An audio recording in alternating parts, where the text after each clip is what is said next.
ગરીબ હોવું એ ગુનો છે? શું ફાટેલા કપડાં પહેરનાર વ્યક્તિ પાસે બુદ્ધિ નથી હોતી? આજે હું તમને એક એવો 19 વર્ષના છોકરાની વાત કહીશ કે જેના હાથમાં કચરાનો થેલો હતો પણ મગજમાં કાયદાનું જ્ઞાન.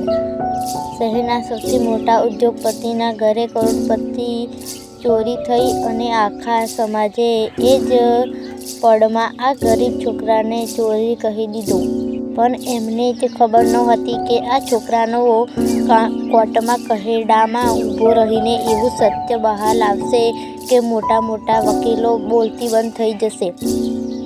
આ સફર તમને રડાવશે પણ ખરી હિંમત પણ આપશે. જો તમે અમારી ચેનલમાં નવા હોય તો લાઈક અને સબસ્ક્રાઈબ જરૂર કરી દેજો. તેનાથી તમને આવા જ બીજા વિડીયો મળતા રહે. શહેરના એક જૂની આવેલી ઝૂંપડીમાં દિશાંત તેની દાદી સાથે રહેતો હતો. સવારે 4 વાગ્યા હોય, કડકડ ઠંડી પડતી હોય ત્યારે દિશાંત પોતાનો ફાટેલો થેલો લઈને નીકળી પડતો. રસ્તા પર પ્લાસ્ટિક બોટલો અને કાગળ વેચીને જે 200-300 રૂપિયા મળતા, જેનાથી તે તેની દાદીને દવાનું બિલ ભરતો. પોલીસ દિશાંતને ઠરકીને ગાડીમાં નાસી ગયા. લોક અપમાન તેને ખૂબ જ મારવા આવ્યો. તેની દાદી પોલીસ સ્ટેશને આવીને ગગડતી રહી, સાહેબ, મારો દીકરો ચોર નથી, પણ ગરીબનો અવાજ કોણ સાંભળે? દિશાંત ઝીણા સળિયા પાછળ બેસીને વિચાર રહ્યો હતો કે શું ન્યાય માત્ર અમીરો માટે જ છે? કોર્ટ ભરેલી હતી. વિરોધી વકીલ આર્યન ખત્રાએ હસતા હસતા કહ્યું, મિલન, આ છોકરો ડ્રીઠો ગુનેગાર લાગે છે. આને સખત સજા મળવી જોઈએ.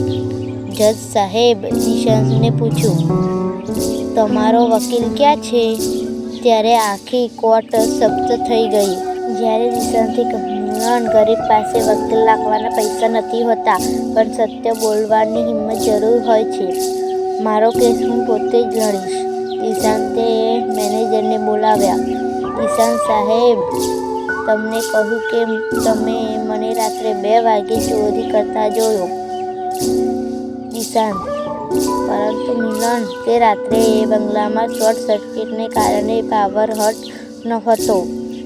સીસીટીવી ફૂટેજ મારો ચહેરો આટલો સાફ કેવી રીતે દેખાય?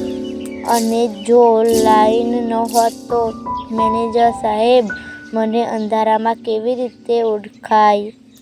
દિશાંતે આગળ કહ્યું, મિલન, જો તમે ફૂટેજને ઝૂમ કરશો તો દેખાશે કે મેં જે કપડાં પહેર્યા છે એ મેં 10 દિવસ પહેલાં જ કચરામાં ફેંકી દીધા હતા.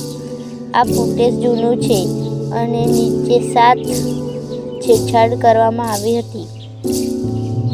જજ સાહેબ, ફૂટેજની ફોરેન્સિક તપાસ કરવી. ખબર પડે અસલી ચોર મેનેજર પોતે જ હતો. તેને હીરા છુપાવ્યા હતા અને દિશાંતને ફસાવ્યો હતો.